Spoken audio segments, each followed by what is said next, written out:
What's up? What's up? What's up? What's up, you guys? What it do? Happy Saturday. Football Saturday, baby. Oh, Let's get it. it's Saturday, you guys. How's everyone doing? Type in the chat. Let me know how you doing out there today. Let me hold it for a second. My phone. That's what I said. How we doing? How we doing? What's popping? What games we watch today? What games did you watch today? I feel like you watched all of them. I only watched 2 games. Don't start that. I feel like it was a lot. I just every time I look Bro, it at was the 2 TV, games, bro. every time I look, I watched the Ohio State and Notre Dame game that just ended. That was a good one to the end. Mm-hmm. I don't know what the first ones I watched. They were blowouts for real, so I was in and out between them. The Michigan, I watched some of the Michigan game, but that was the best one so far today. The Ohio State and Notre Dame. Kathy said, "Tell me something good." What's up?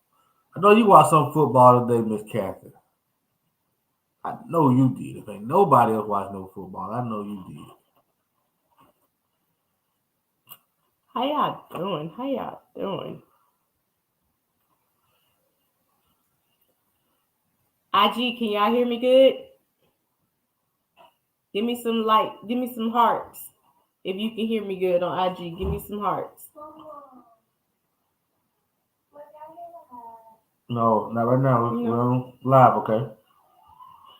All right. Miami Hurricane, all of them. All right. So I got to give the disclaimer today. My name is Antonio Denmark. You just don't do intros no more. I don't. They just don't know who you are. I am Ashley Denmark, you guys. I am sorry, but I'm sure everybody on here knows us. But just In the you know. Birmingham market, real estate investors. We're doing a 30-day challenge to go live and give information. So please like and share our video if you think somebody that's interested in real estate, interested in scaling their business. Show us some love. Definitely. Thank you, Ashley. I see you. I see you on IG. This is Wine Down with the Denmarks. Wine Down with the Denmarks. We usually drink us a wine. Today I went classic. Classic for me, because that's probably like one of the first wines I started drinking. It's gonna taste like soda, y'all. Barefoot. Bro, you drunk barefoot. Fruscato. That's a new flavor. Fruscato. But the brand name is still it is what it is. Yeah, there we go. We turn it. There you go. Now you can see it. Man, pull up, man. You know I'm not turning it. You know what? Turn it. Oh, you ain't even gonna try to do it. Nope. What's up, Sam? Sam in the building. What's up, you guys? Wake up, man. Sam, do you watch football, Sam?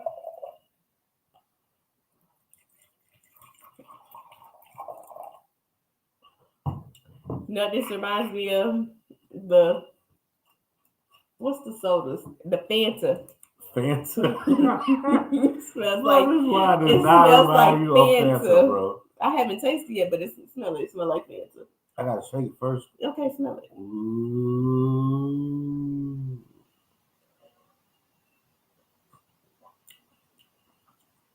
Did you smell it yet? Or did you just taste it? I don't know about that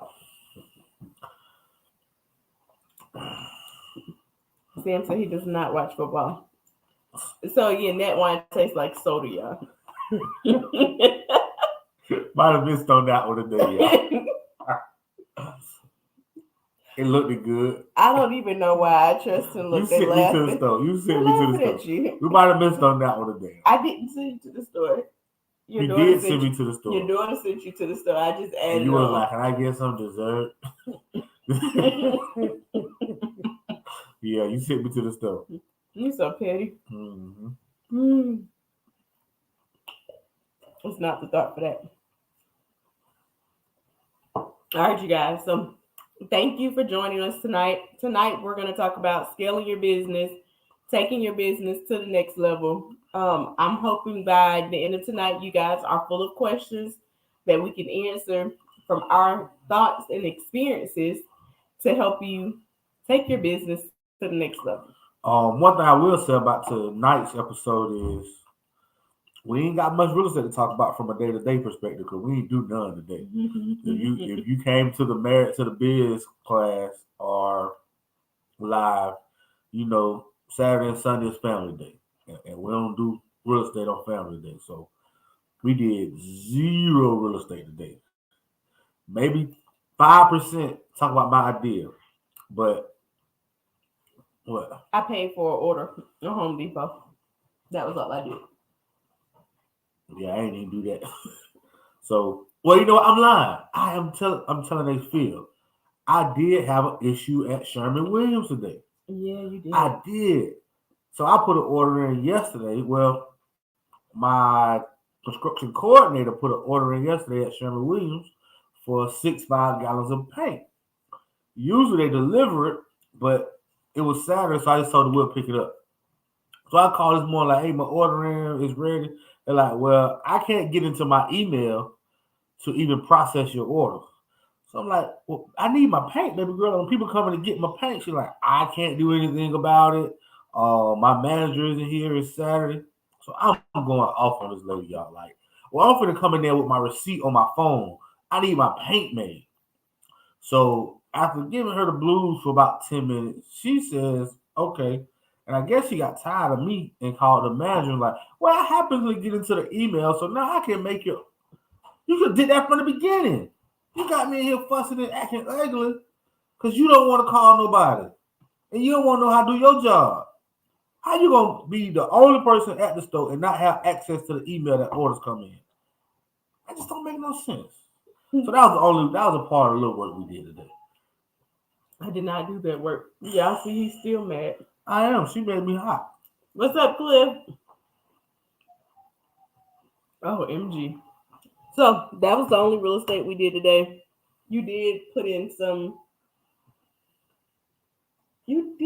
some referrals in to one of our lenders for some students. I put one. You put one in. Okay. I saw the email come in. I put one referral into our lender for one of our students. He's doing a project in Chicago? Somewhere out of state. He's doing a project. I feel like it's Missouri. Missouri. Same thing to me. You don't know my states and cities like that. Don't tell nobody that. That's all right. That's my family though. That's embarrassing. It don't even embarrassing to me. All right. So let's talk about. I'm gonna hush you up immediately. Scaling. Sadia, what is scaling? Can you let some people ask some questions before you just jump out? Well, we can talk about what it is before they ask their questions. Y'all, let's get some questions. If y'all get questions, we just gonna answer questions. That's really what it's about. But if you don't got questions, we got a couple little nuggets that'll get you going to lead you to questions. So understand it's all about you asking questions. All right, so Miss Denmark, what is scaling? You trying to get out of it. Oh, you're so petty. Smooth operator. You're so petty. All right, so scaling is when you decide that you're no longer going to be the only person in your business, but you're going to hire out, you're going to add people to your team so that you can get more things done without you doing it. You disagree? Trying to get this one. Scaling to me is doing more with less of your time. They laughing. They laughing at what? That you disagree. Doing more with less. Doing more with less of your time. Okay. To me, that's what scaling is. It's adding people into your business. It's adding processes into your business. It's adding systems into your business. Definitely.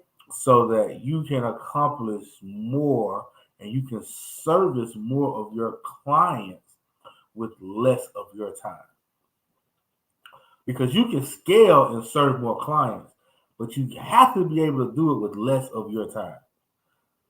Facts. Because you are setting yourself up for failure if you are scaling and you're still a main clog in it? Okay. I wanted to. What you want to Mm. do? This is not poetry, man. It's not. Brother, It's not. sister.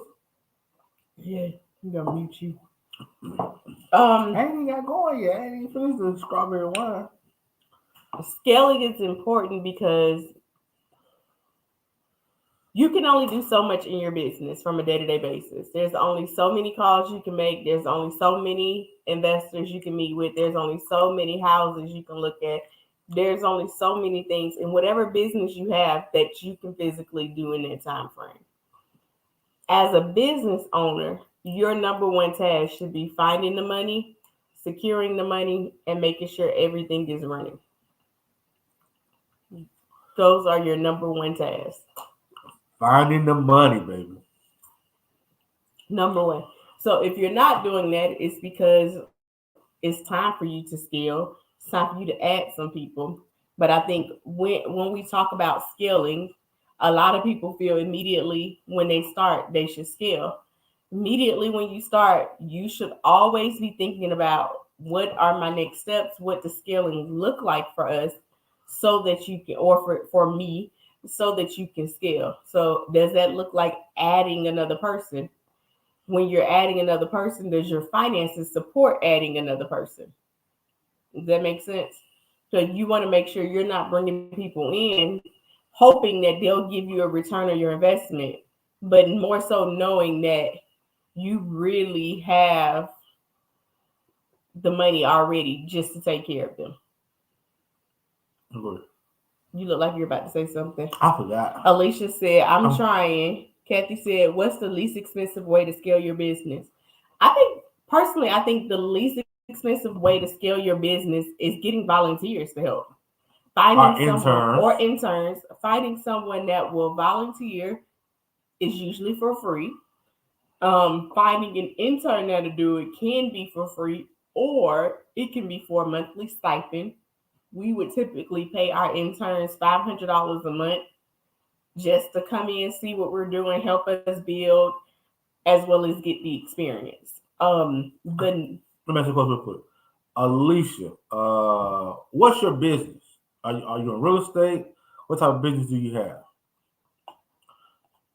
Miss Kathy, what type of business do you have? Are y'all in real estate?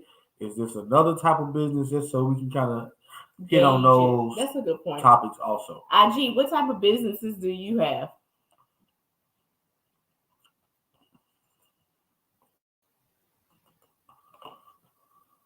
So make sure for one, your finances can cover it so that you're not bringing someone in and as you're training them and they're getting acclimated to the business, you're expecting them to bring a return. They're probably not going to bring a return in instantly. It's going to take about 60 to 90 days for you to see returns. Great. All right. Kathy said a freight admin. Okay. Is that trucks? Okay. Alicia's freight dispatching, credit sweeping building. Okay. Okay. Okay. Hey, Brittany. Hey, Miss Rivers. We know Miss Rivers is in real estate, baby. She is pumping them out. We see you now. We ain't gonna tell nobody. We ain't gonna tell nobody. Okay. So one thing that I would say when it comes to scaling is you have to think about scaling. It's not something you wake up with one day and say, I'm gonna hire somebody. Um, it just don't work like that. You have to have systems, you have to have procedures, you have to have policies in place for them when they step into the business. Yes. I would say one of our biggest mistakes was hiring our first employee With nothing. with nothing. Nothing. And our first employee was my sister. So I thought I can get around it. I ain't gonna say I thought I could get around it. I just didn't know. Agree. We were building it as we gave it to her. Yes. So like every day it was like, okay, and then you do this. And then we do this. And she was like, well, what happens when I do this? I don't know. We never did it before. Let's find out. So I would say for the first 90 days at minimum, I did more work than management. because she couldn't do nothing. You were doing her job, your job. Yes. So I will say from a scaling standpoint, that was probably our biggest mistake. We didn't have nothing on paper. We didn't have nothing. Like I didn't know what I was thinking. Then. It was just like, let me hire somebody. She's here. She's smart. She'll figure it out. No. Because people can't do that. You have to give them some kind of guideline, somewhere to start a thought process. Like tell them about your company, tell them who you are, what makes your business different than other businesses, so that they kind of get a good picture and idea of what the heck they're doing. Um, that was good, Tanya. I forgot all about that, but I didn't. that was definitely our big mistake. And then even when we started to add interns to the business, we still didn't learn from that mistake.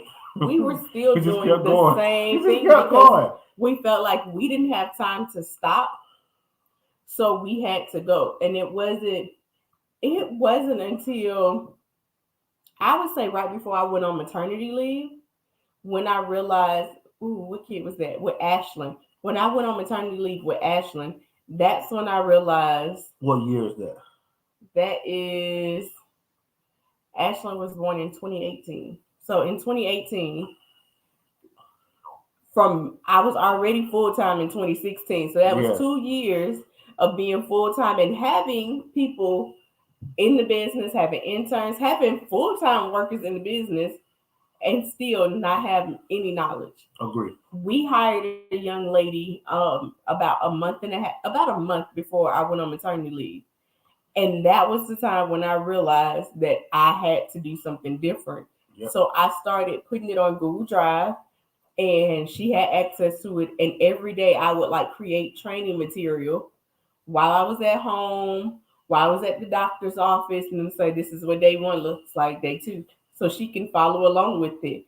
And from there, I took those documents and I started hiring everybody with those same, okay, we start from day one and then tweaking it until it got to be an onboard process, because I just felt like you can just hop in the role and you know exactly what you're doing. And we was forced to, honestly. Yeah. And even what happens is, this is talking from experience. When you go to the office every day, you are able to verbally talk to the people. You are able to give them little instructions to back them off for a minute. But when you're not at the office, you have to communicate a lot of times through email. You have to put that stuff on paper so that they can understand it. Absolutely. Um, so that was really that shift because we grew from 16 to 18. We grew so fast because Ashley was full time and she was doing her marketing, and things kind of just went crazy just from a construction standpoint, from a lease option standpoint, It definitely went like crazy. everything. Because before 15, 16, We were buying 1 to 2 houses a year. two, three was a great year if we bought three Hmm. houses. But after that, it was 10 or more. Hmm. So when we started buying 10 or more houses, we had so much stuff going on where it forced us to get more people. It forced us to have policies and procedures. And we learned because we had some good employees early that we end up parting ways because we didn't have our stuff We together. did not have our stuff together. And looking back on it, it's like, ooh, it was not their fault. It was It not. was Like our fault. okay, I know this is off topic, but I gotta So say this. I got a letter of resignation for someone that I thought was like, I thought we were good. I thought we were in a happy spot. I didn't know where the heck that letter of resignation came from. And that was like really eye opener, like, oh crap. Okay, I gotta do something different. Definitely gotta do something different. gotcha. Okay. Don't forget now, questions need to be coming in while we talking so we can answer questions. Um, How do you scale your business, Tanya? how do you scale? I feel like you touched on it, but like they're looking at their business right now I and they're was ready to I go. would start by creating a task list. Okay. That's what I would start. Ashley might start somewhat different. I would start by creating a task list and writing down everything I do every day. Everything I do Every email I answer, everything I'm doing, I'm writing it down. And once I write those things down, you kind of got two ways to attack it. You can attack it to where what things take your energy, what things give you energy, or you can attack it to where what can be done at the lowest common denominator effectively. So Go. um after that, I would group those tasks and say, okay, these are the tasks that immediately need to be taken off my plate immediately. And then from there, I would start building out, well, what are the steps to do those tasks? When Antonio said things that take your energy, there's some things in our business that immediately when he tells me to do it, I'm like, oh, if you do that to something in your business, that's an energy zapper. Take that away. Don't do anything that's gonna zap your energy unless it's finding more money. You gotta do that. That's your number one job as a business owner. Find the Agree. money. But if it's anything else, take it away. We had to do the whole going to Home Depot because it was taking too much time. It was zapping energy. Tonio was getting tired all the time just I from don't know how doing much it. energy was that because I like It was Home killing your Depot. time. Now it was definitely killing my time, and it was it was killing my motivation because I wasn't getting enough done. So it was killing my spirit more so, not my energy, but my spirit. Because if I had seven, eight, 9 things to do that day, if I go to the store, it's only two on getting done. And my Hmm. day over, got to pick the kids up. I'm like, what did I do all day? But I'm at Home Depot. Every trip to Home Depot is 2 hours at a minimum. Standing in line, looking for your stuff, talking to these people. Don't nobody know ain't nothing that. So you had to find that part and get someone to kind of handle that part for us. How do you find the right investors to scale your business? I want to. I think we're gonna go left, but if we, Freight, dispatch, and credit sweeping. That's all what right. she does. I always want to lead by what we did and how our journey was in that situation Because it can help. Okay. because it probably can help what they're saying. So I will say, and I'm gonna talk about a post I made a few days ago. I made a post that said when we stop looking for OPM, Other people money. which is other people's money, and we started looking for other people's credit, our business changed. It went to a place that we didn't see it going. I can't sit here and tell you we seen us buy 10, 15 houses a year. That was not a goal. The At goal all. was to buy 5 houses and be happy. No, 10 houses and retire is 10 and what we retire. And thought. we just thought that was gonna be kick back, relax.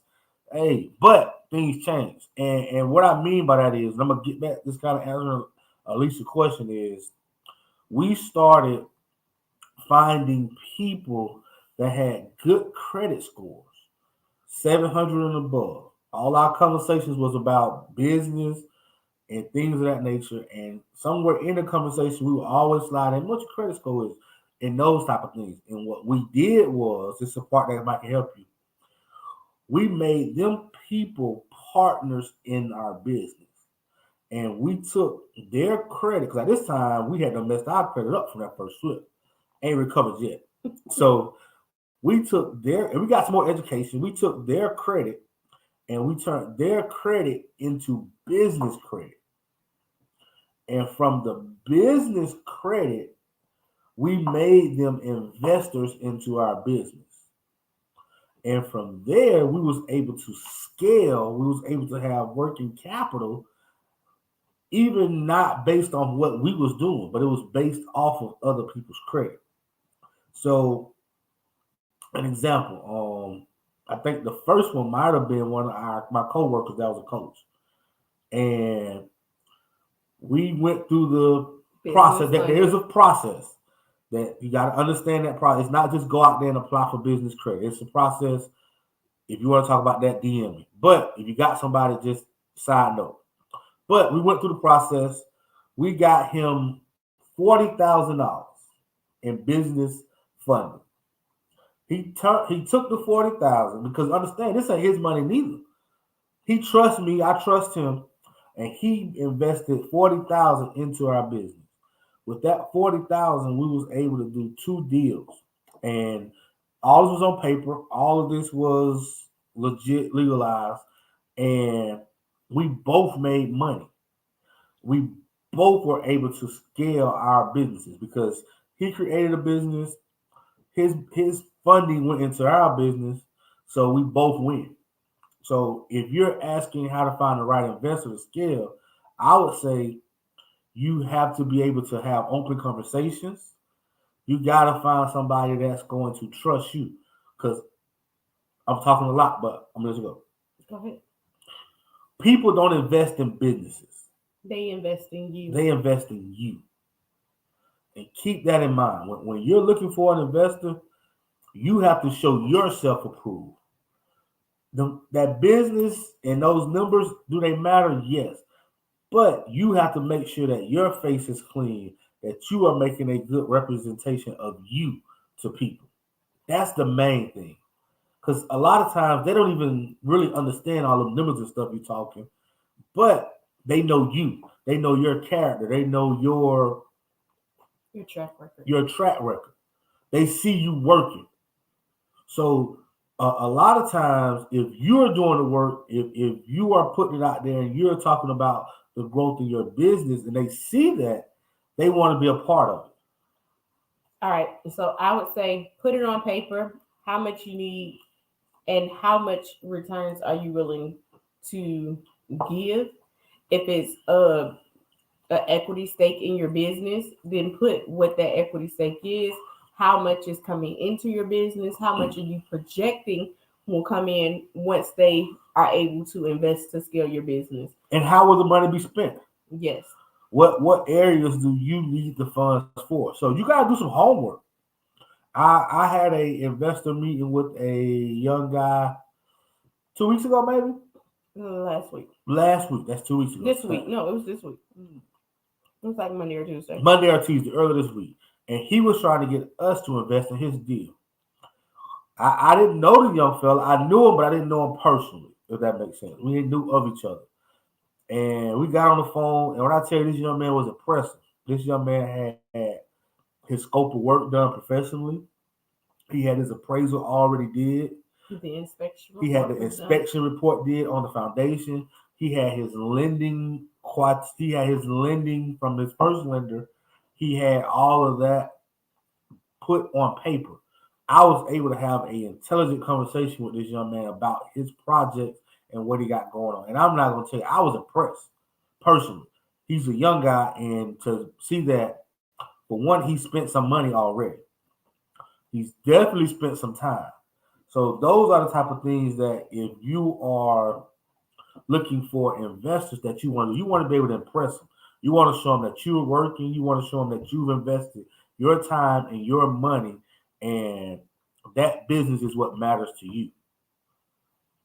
Great question. What other questions do you guys have? So you know I did. You interrupted. And you just went on. Why you so bull? You just went on with a tangent. Okay. What's up, Frank? So another way that you can scale your business, it doesn't have to always include people. It can include people, but another way that you can scale your business is by adding automations in place. So adding things that are following up with or without you, adding things that don't require you. So like automated emails is a way that you can help scale your business because those emails are going to go out in your sleep to your clients to remind them about your business, to remind them of whatever that they didn't pull a trigger on. So automated emails are important. I got something good to say, but I don't know the name of the book. All right. I know the name of the book. Which one you find? Who? Yes. Hold on. Let me get the. Did we move forward? We didn't move forward, Frank, because what he was asking me to do was what I asked other people to do. So it really wasn't a good fit from a number standpoint. He And I admired his ambition. He was asking me to be a silent partner in his deal and get 30%. And I kind of schooled him like you don't have enough Deals under your belt. deals under your belt to make me a 30% partner. And not being funny, I'm like, I can make you a 30% partner and take care of this for you, but I'm not a 30% type partner. I'm at least 50-50, but I ain't a 30% type partner. So he gonna probably reach back out. But we didn't necessarily move forward with that deal. One thing I can say also is when it comes to scaling, I read a book and it is called Who Not How. If you are trying to scale your business and grow your business, what's up, Mr. Simmons? You Hey, need to Sean. read this book, Who Not How. All right. And I'm gonna give you the what they call it, synopsis. You Hmm. gonna give it to him? Or you want me to give it to him? I didn't read the book. All right. So who not how. All right. So what the book talked about was in our business, stop asking the question, how can I do this? And start asking, who can I get to help me do this? And if you start processing things like that, your business will grow so much faster because you're not trying to figure out the details on everything going on. You got something to say? By Dan Sullivan. Absolutely, Sean. Who Yes. Not How by Dan Who not Sullivan. how? And it's a good chance that you probably the one who recommended it to me. But it's a great book. And a lot of times an example will be who not how is as a investor, I really need my construction license. I really need to get me a GC license. I know this is not a new topic, but the the way I get around it is I ask myself, who can I hire or who can I partner with that has a GC license? That way, I don't even got to get a GC license. Even if that means giving them a percentage, even if that means paying them, if I don't have to spend the time to get my GC license and I can hire someone that has their GC license, That answers the question. that answers my question. Hey, Tiff. It's not a question of how do I get my GC license. It's the question of who can I hire or partner with that already has their GC license. If I was starting a club, I wouldn't try to get my liquor license. I would try to find somebody who already has their liquor license and partner with them or hire them to be a part of my team. And if you put those things on the board and you start seeing what you need, you can elevate your business so much faster. Absolutely. And don't be afraid to give some of the pie away to make it bigger. And I'm gonna mess this quote up. Okay. I'm gonna mess it up. Why? I can look it up. You can look it up. 100% of nothing is nothing. 10% of 100% is 10%. So even if you have 100% of the pie and you're not producing, you still don't have nothing. Okay. Don't be afraid to give some of the pie away to make it bigger and keep your portion of the pie because it still can be bigger. That 10% can be bigger than 100% of the whole business. Say something. No, I think that's a good point because that's what helped us really start doing more houses at one time. We realized that if we got a hard money lender and if we got different investors, that even if we weren't making 30 to 40,000 on each deal and we made 15 to 20,000, the number of deals that we can do exceeds the number of deals that we can do individually. So that really helped us to go from before when we were doing a max 3 a year to doing 10 to 15 a year. That changed dramatically. Dramatically. So, and the thing about it, it was we didn't even have to use our cash at that point. It really our growth happened. We always educated ourselves. So along these journey, more than likely there was classes that we took, there was education that we got that helped us develop. But you don't have to have the whole pot. Don't be afraid to give some of it away. Don't be afraid to pay some interest. Don't be afraid if I need a dispatch person, I give some of it away. I can tell you one thing that we did was with our office manager. We gave her a piece of our business because we knew that. We knew that she was smart enough to do it. We knew that she was trainable enough to do it. I don't know if it's a word, but she was teachable. And we knew that she can handle it. And offering her a job is one thing, but giving her a piece of the business and making her owner and making her make decisions with us is a total different thing. So, and it takes the decision making off of you so that you don't have to. And I think that's a part of scaling that a lot of people don't think about. As a business owner, you have to consistently think. Like the end of the day, you probably have a headache just from thinking. But if you're able to take some of that thinking off of you and other people can think it through and you don't have to think about every single thing in the business, that just helps you even grow a little farther. Yes. As long as you are working in your business, you can't grow your business. So you got to say that one again. As long as you're working in your business, you can't grow your business. So Antonio made the comment yesterday, I don't know if you guys were on, and he said somebody's going to expose us for not working. Well, we may not be physically always in the office and working, but sometimes we have a headache by 10 a.m. because of what we're thinking about, because of the things that has to be done, the decisions that have to be made, the people we have to, because scaling your business means you're in control, good or bad. So whether you have the funds or you don't have the funds, people are looking for that. Families are relying on you. People are relying on you. So it's a lot in the decisions you make. It doesn't just affect your employees.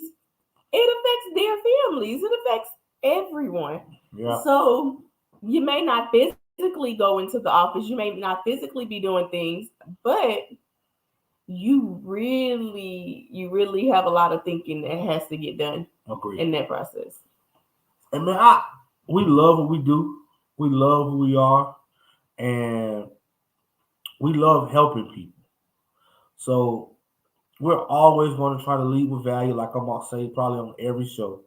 We're go-givers. We're always going to try to lead with value. We're always going to try to provide more value to you than you provide to us. Yeah. That's our goals. All right. Questions? You cheated? Is I said I cheated? No. Give me some more of that soda. Yeah, we drinking Barefoot Fruscato. Fruscato. It's full of fruit. It tastes like a soda. Ain't nobody sponsor tonight. Antonio sponsored. I sponsor tonight. And y'all know Antonio's cheap. Tomorrow now, you playing now. You know our ecosystem means, so we're gonna have to pull out a business to sponsor if I gotta buy. Whether it's fill my house, whether it's Denno's funding, one of these 7-8 business we got back here gonna have to fund this thing now. So doing that moving forward. All right, any more questions?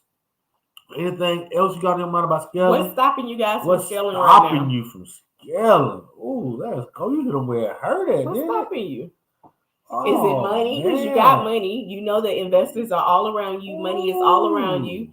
Tell yourself that every day. I am a money magnet. I am a money magnet. Money is all around me. Money is flowing around me. I can smell, eat, drink, sleep, smell money. Like, seriously, you're a money magnet. The things that stop you from getting money is your mouth. You don't tell people who you are, what you do, and what you're looking for.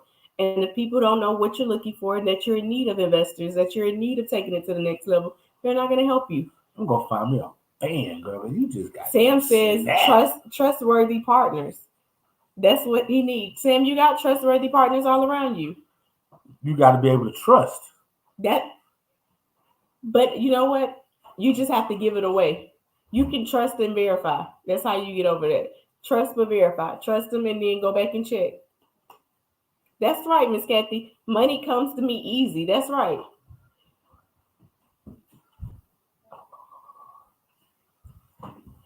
Y'all know it's Saturday and they are not required to sleep. And Ashlyn just keep pushing the button. She just keep pushing the button. Oh yeah, weekend's tough now. All right, can you read what Frank said? Okay. When y'all say invest in your business, are you talking real estate? We're talking anything. We have some businesses where people just funded with capital and it wasn't attached to a house. So no, with anything. If you have a lipstick line, you can find investors just like they do on Shark Tank.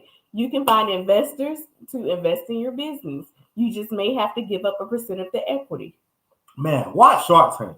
If you're a business owner, you're not watching Shark Tank, I advise you to watch Shark Tank and just listen to the different pitches, listen to the different offers, listen to how business really works.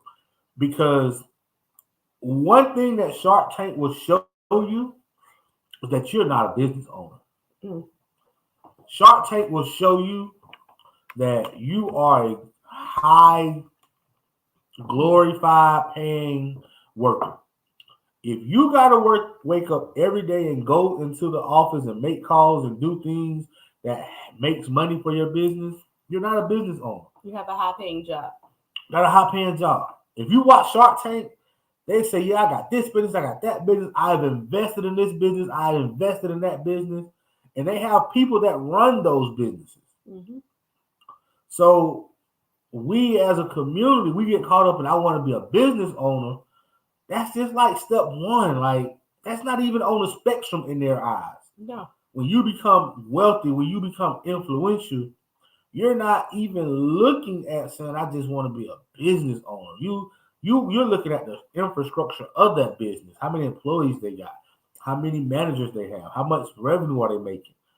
That's a business owner. A business owner can go cross seas for 2 months and come back and his business still running and his business made money. Absolutely. That's a business owner. That's what we're trying to get to.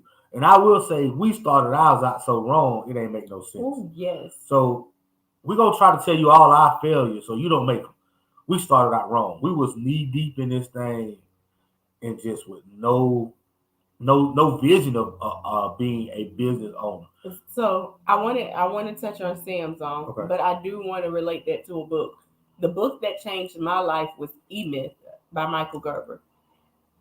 If you haven't read E-Myth, make sure you read E-Myth. But E-Myth really tells you about how to put it in place.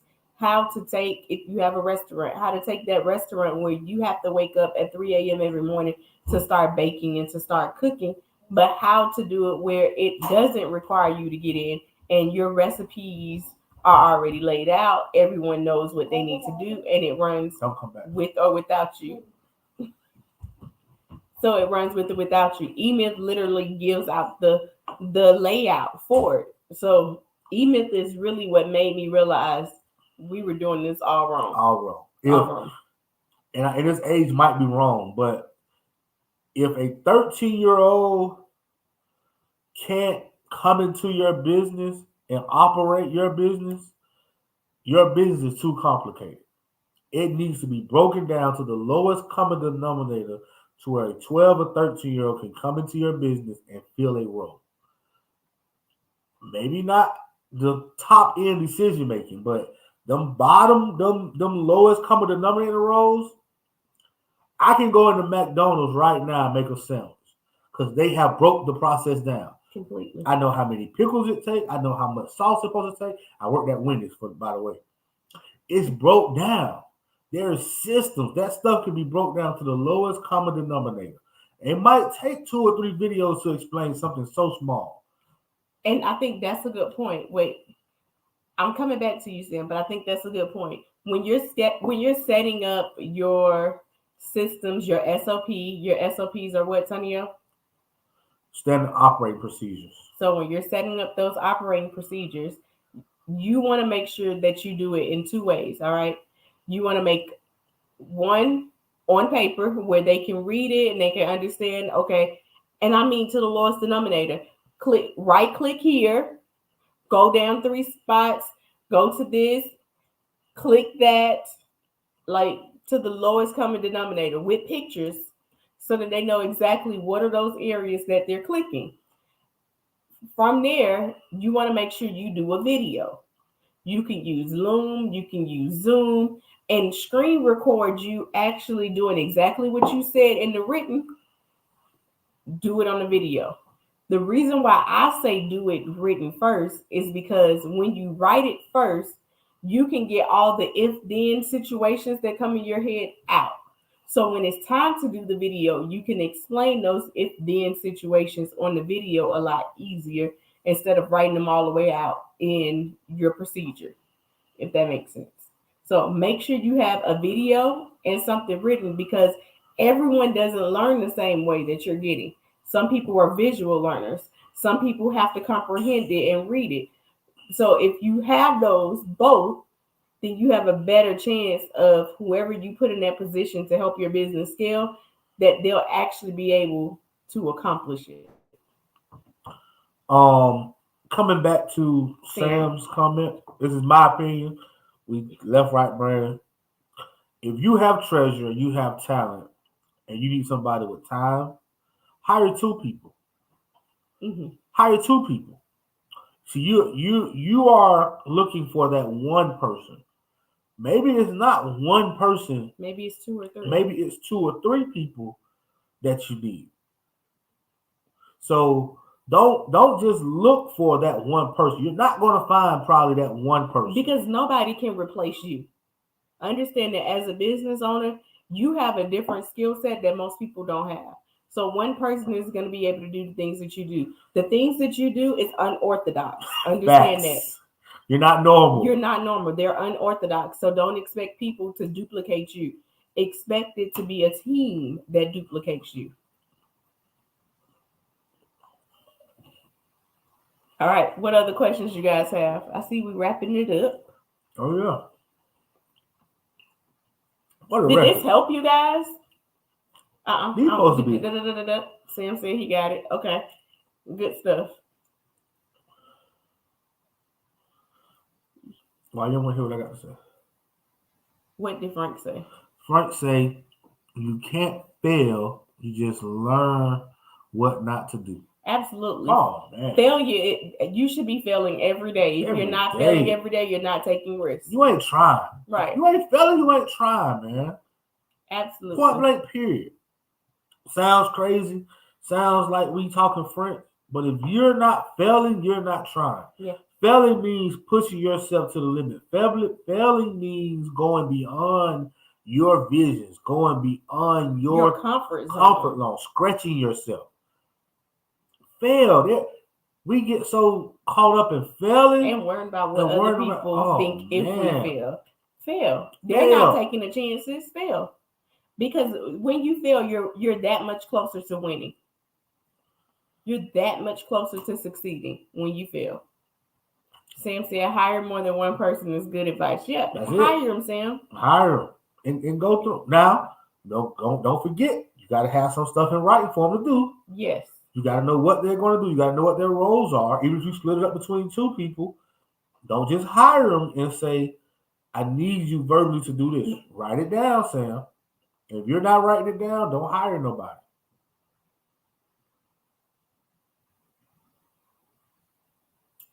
Thanks, Tiff. Tiffany said, valuable info. Tell us how we can sponsor. Absolutely. So if you would like to sponsor, I would say DM us, and you can either bring a bottle of wine to the office. We can meet you for a bottle of wine. Whatever best works with you. Our office address is 120 Summit Parkway, Suite 108, Homewood, Alabama, 35209. I got a better way. You can cash out me. I'll go buy the wine. No, we don't want Tonio buying any more wine. If you can tell me what wine to buy. Scotto. We don't want him buying any more wine, okay? Bro, I bought some good ones the first no. 2. I bought some good ones the first 2 or 3 times. No. I bought some good ones the first 2. This might be the first, and I admit it. Listen to me. That goes back. I don't mind failing. I don't know nothing about wine, but did I do it? Yes. I hit the first 2 times. 3 times. No. I done bought 3 wines. No, you didn't. But yeah, but they weren't that good either. They were, No. They was okay. I mean, I used This it for one is cooking. horrible. Tiffany says she has one in mind. This one is horrible. Say that again. This one's horrible. This one I would not advise. So, if you really like wine, Don't buy this. do not buy Fruit Scotto because it tastes like soda. I think we should be real with our reviews. It tastes like soda. It tastes like a strawberry soda. What's the other strawberry sodas that they have? It's a strawberry. It's a Chex strawberry soda. That's what it is. Oh boy. All right, you guys. Well, you guys have been amazing. If you don't have any more questions, have a Fanta. Yeah, that's what I said originally. It tastes like Fanta. Have a wonderful evening. I hope you guys are winding down, but you're still ready to take massive action. Don't forget to like and share. Like and share. If you think it will help someone get to the next level, make sure you like and share. Because I think that'll help more people. Sam said, I would have just done that hire without any written procedures after I listened to your bad experiences in your hiring procedure. I'll ensure that I don't make that same mistake. Listen, Sam, you already got the blueprint. You already went to the virtual assistant training. So you already got the blueprint. I'm going to tell you what I do also, Sam. This is what we do with everything. We try to say the same thing over and over, but I would go hire me a coach to help me hire some people in my business who specialize in hiring that type of world. I'll go find me somebody that I can go to that maybe even have some things pre-written. And then may even have some people that can just slide into the position. So I would, anytime we embark on a new challenge, we get a coach. We're trying to seek coaching. We're trying to seek knowledge. We're trying to seek somebody that has done it and failed. That's just kind of what. So we can take their experiences. We ain't got to go through that. And even their failures, we can take their failures and say, okay, well, why do you think that you failed at this? If you had to do it differently, what would you do today? And anyone who has failed, they know exactly what happened, and they have a thought process on what they would do differently if they had to do it. You're laughing. Frank said, y'all stay focused. It's over, Frank. It's time to go. Now, you know, that last 15 minutes, you know, Frank is Eastern time too, so it's time to go. We get real sidetracked. Definitely midnight. All right. Thank you, Miss Kathy. What's tomorrow?